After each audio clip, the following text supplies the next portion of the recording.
Hey guys, Matt Science here, and today I am back for day number 10 of r/ProRevenge, where today I have 4 stories lined up, 2 of which happen to do with American government stuff. I don't know my American government things that well, but I know IRS and FBI, which are the 2 things in the stories. But we're going to save those for the back half. First, we're going to start off with dealing with a gas thief. I've shared this story before, and I'll share it again. Several years ago, I lived in the northwest coast of Puerto Rico. It's a very relaxed area with tons of good restaurants and lots of green space. My apartment was on a cliff not far from the water. The electric infrastructure was a bit old, so when it was rainy season, we'd lose power for a few hours at a time. Not a big deal. I had a gasoline generator.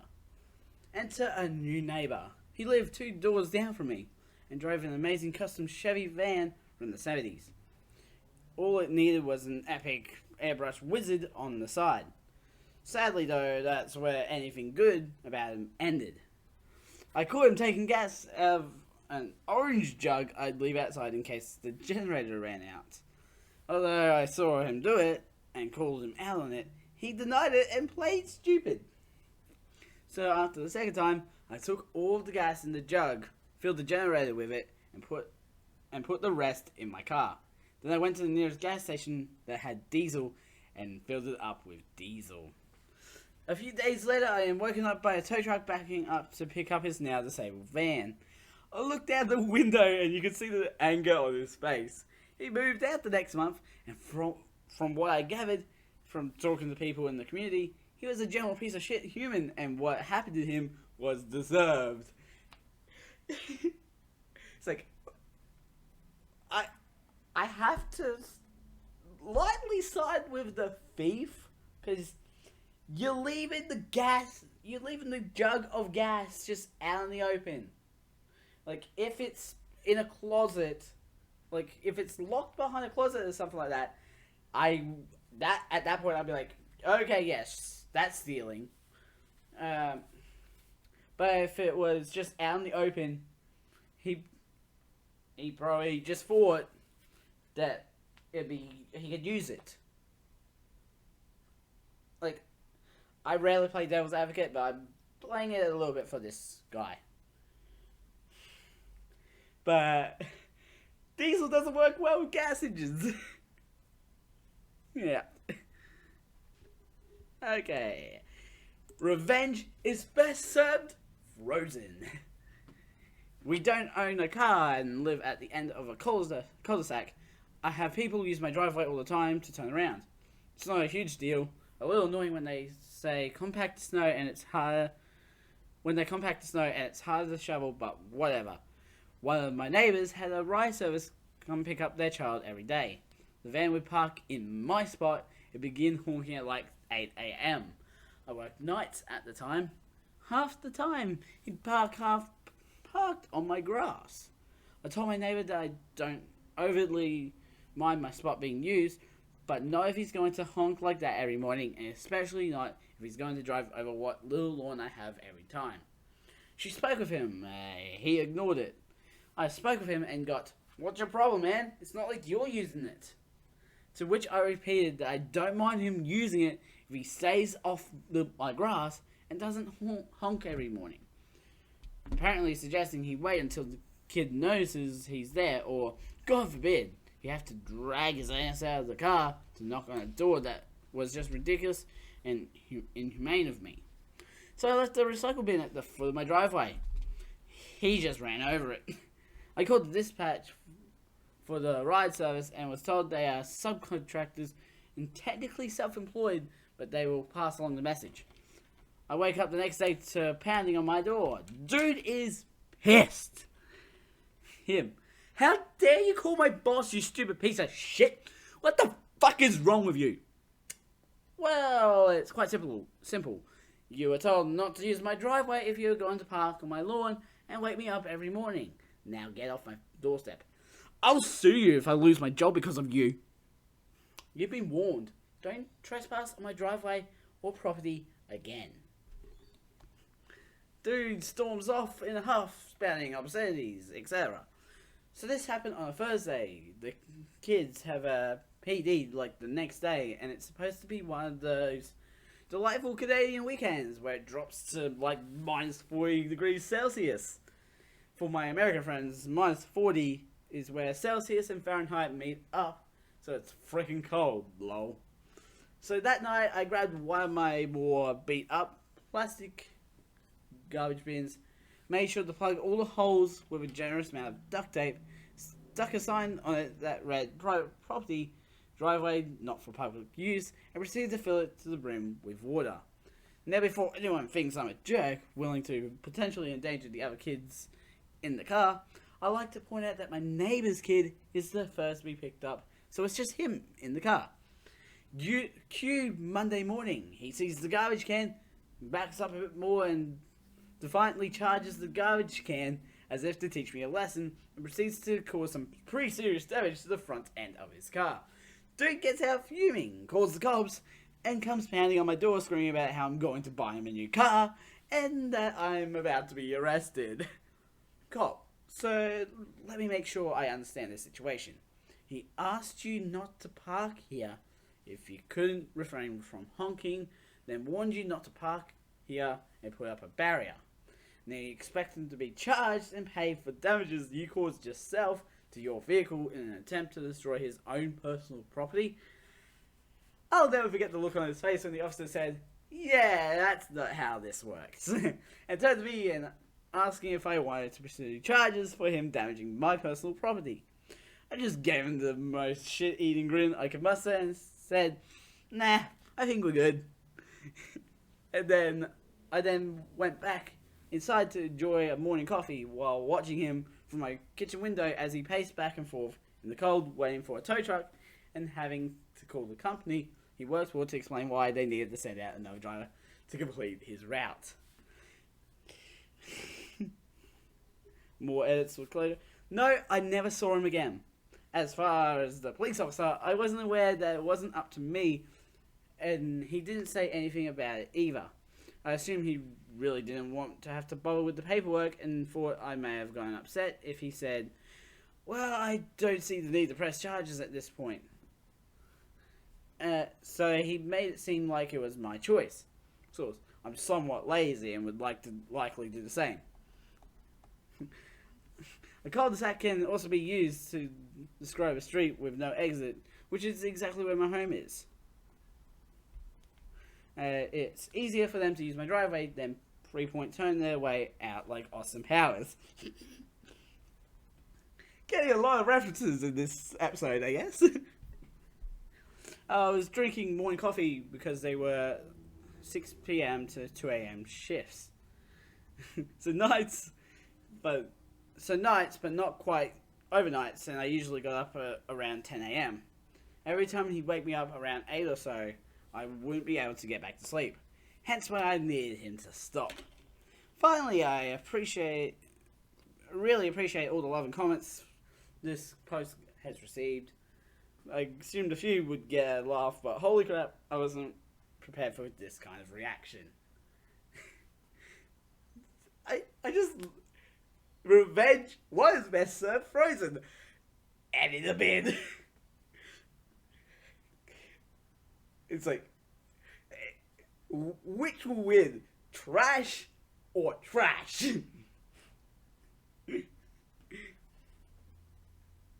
Like, ice or trash? Which would win?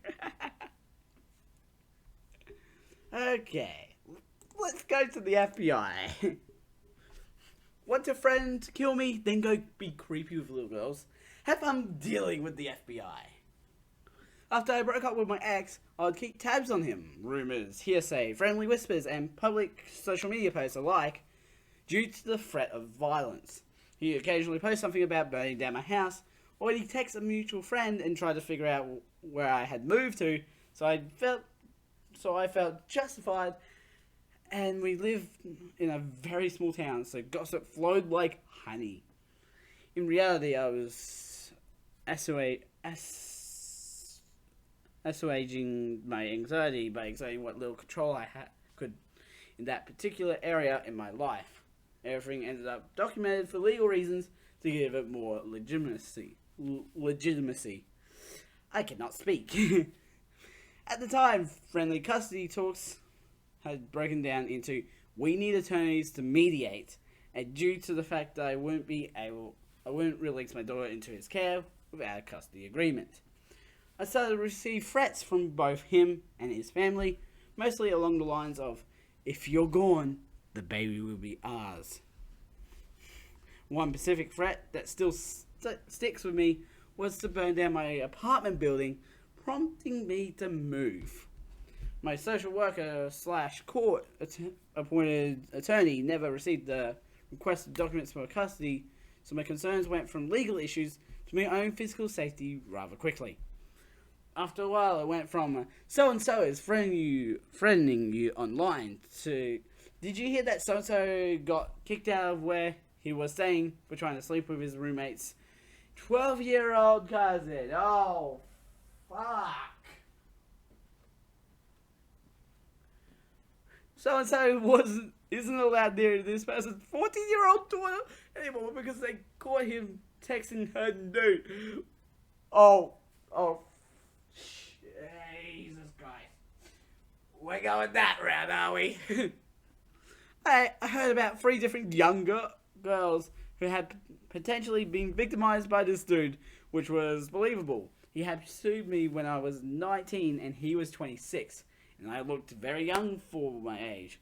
We broke up in part due to him being arrested for minor sexual crimes. All of these girls were coming from slightly trashy families with run-ins with the law, so he probably knew that the adults around would be very wary of him, of reporting him.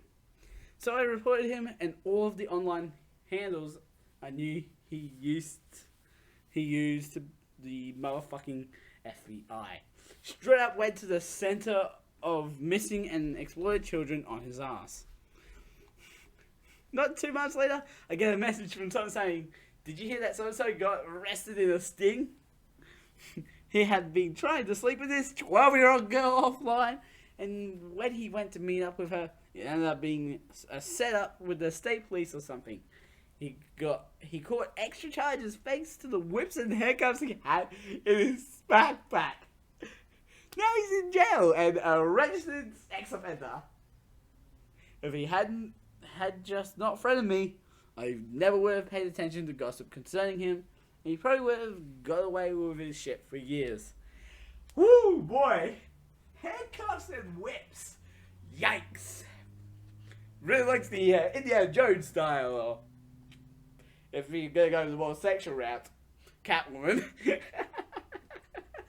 Oh, yikes. Okay, one last story.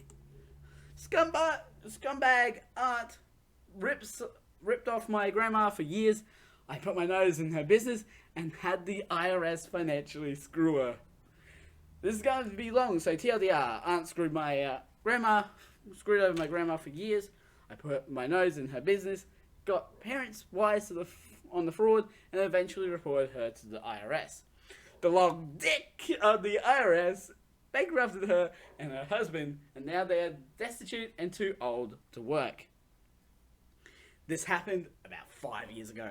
My grandma was getting old, late 80s, early 90s. She had one wish, to not die in a senior home. Easily done, as my grandpa sold some assets way back when, then invested the money and let it ride for 30 plus years. He never touched it and collected a pension. Way back when my grandpa died, about 10 years before this, my grandma appointed my dad, his shitty aunt, and my uncle as the trustees of the trust. Basically, the trusted advisors for her and her care for this foreseeable future. All is well in the beginning. My dad, Willie, moved further away and couldn't take care of the day-to-day upkeep as the trustee and to see that my grandma was okay. My aunt, Rebecca, told her that she and my uncle, Fred, who lived in Arizona, could take over and all would be fine. It was fine for a while. A few times my dad went back to visit and noticed my grandma didn't always have overnight care, or that her mail wasn't picked up and the driveway wasn't ploughed. She also lost her cable TV and newspaper subscription. My dad figured it just lapsed, so he had the services put back on. My dad also noticed my grandma was eating moldy food at times because her truck was sold and she had no transportation. She drove up to 90 years old. Impressive. She basically just chilled at the house alone and did crossword puzzles. The craziest part of this is that my aunt only lived 2 miles away from my grandma. But my grandma told my dad that she saw Aunt Rebecca once a week on Saturday for about 1 hour. As with the elderly and age, my grandma passed away. She did get a wish and was able to die in her own home. Upon her death, things started to get real interesting. Once the probate lawyer got her children, my aunt, uncle, my dad, my aunt, uncle, and other estranged aunt, Becky, around the table, some shady business started to come out. My aunt Rebecca asked that everyone just forego any order or paperwork and they just sell the house for around $400k and divide the remaining bank account balance of roughly $400k. So just signing on the line, each sibling was to get a check for $200k. Not too bad of an inheritance. My dad thought it was somewhat a little rushed. He said at the time that he wanted to wait because my grandma's house was easily in the $600k range based on size and location. My aunt exploded in his face, cursing at him and calling him all kinds of names because he was unwilling to sign the assets then and there. She basically wanted a quick close while everyone looked the other way. My dad ended up leaving the room after the screaming and the deal wasn't signed that day. It took nearly 6 months before another appointment and they were all back at the table. The thing is though, when you are a trustee and the person dies, the funds and access to financial accounts are all under heavy scrutiny until the beneficiaries are made aware and sign the final papers. At the next meeting, my dad went in there with no intention to sign the deal. He got his brother, my Uncle Fred, to agree that they audit the entire account going back 5 years. When they demanded this again at the meeting with the lawyer, my aunt ended up arguing that a forensic audit would cost $5,000 and it's a waste. Like, what difference does it make? 2 beneficiaries requested it, so it was going to happen. The audit report showed up about 3 months later. This is where it gets good. My dad, looking over the audit report, saw that it was full of holes, like excessive monthly food costs for a 90-year-old lady. Payments for car services for a car my grandma no longer had. Many different things in there that just didn't add up. My dad asked me to give the audit a second look, so I spent a Saturday night going over it. And here's some of the crazy stuff I found and alerted my dad about. Costco monthly food costs of $1,100 to $2,000 for the past 4 years. Telephone bills for 6 cell phones. Grandma has a home phone only. Gasoline for a truck my grandma didn't have for like 4 years. Easily $400 a month. House repairs paid to my aunt's husband, who owned a construction business. Some of the house repairs were like $16,000 for a new roof, new garage doors, home security system, which she didn't have, etc. All inflated prices. Grandma paid for my aunt to go to Europe twice on vacation. My grandma was paying my estranged Aunt Becky a stipend of $2,000 a month for the past 5 years, as well as a deadbeat sum for $2,500. Every month they were paid. All grandkids were to be paid a lump sum of $10K upon their 30th birthday, as that is when the $50 check from Grandma stopped for all grandkids. Guess who was paid out? Her kids and my estranged aunt's kids, but not me or my siblings. My grandma gave loans to my Aunt Rebecca for her husband's construction business in return for equity in the company, which amounted to nothing. These loans totaled about $200K over 3 years, right around when the housing bust happened. They also sold her assets like jewelry and whatnot for cash, because some big ticket items simply vanished from her house. Armed with all this, the next probate meeting was interesting. In the time between my grandma's death and the third probate meeting, my aunt's construction business filed for bankruptcy, so that $200K in equity grandma had simply vanished. The probate lawyer was also somewhat concerned and makes it obvious that this was fraud and breach of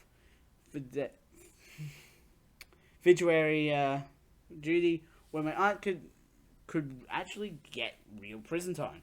After this, the negotiations were much more favourable.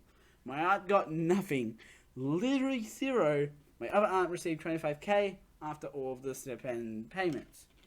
My father and uncle shared the rest after all grandkids received the $10K payout. The house was sold to the first offer for $520K.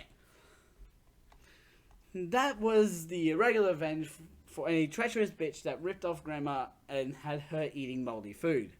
Here is the pro. My aunt probably felt bad that she couldn't supplement her lifestyle with grandma's money anymore, but that was the least of her worries. Since she tried to personally rip me off for $10K, I took it personally. I don't care how tough you are, the IRS is the scariest thing that can happen to a person. Nobody wants to have their money forcibly removed. I did a little research and found the 39409-A. I also had the audit and legal office would/could provide the full trust in requested, demanded by the IRS. I don't know if it ever was. So I photocopied my documents and then notarized and sent off the info to the IRS. I felt like it went nowhere. Then maybe 18 months later, I was notified and asked to come to the IRS building for an appointment in my city.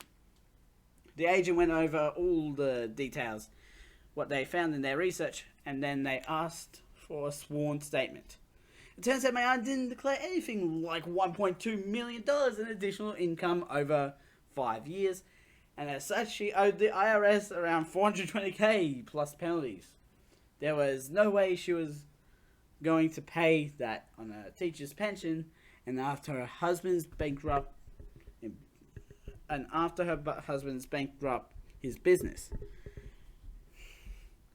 Her house was sold, her vehicle sold, and they left the state.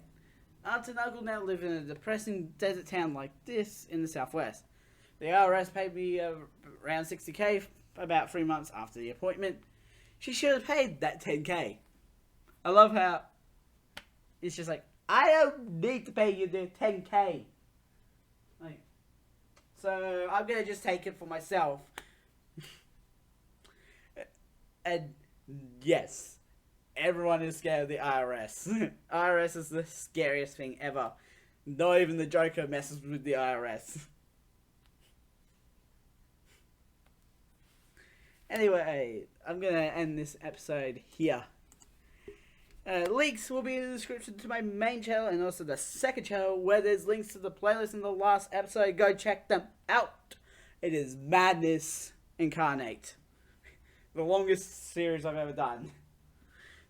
Don't forget to subscribe and hit the notification bell so you know when the next video comes out. A ding, a ding. I'm the Mad Scientist,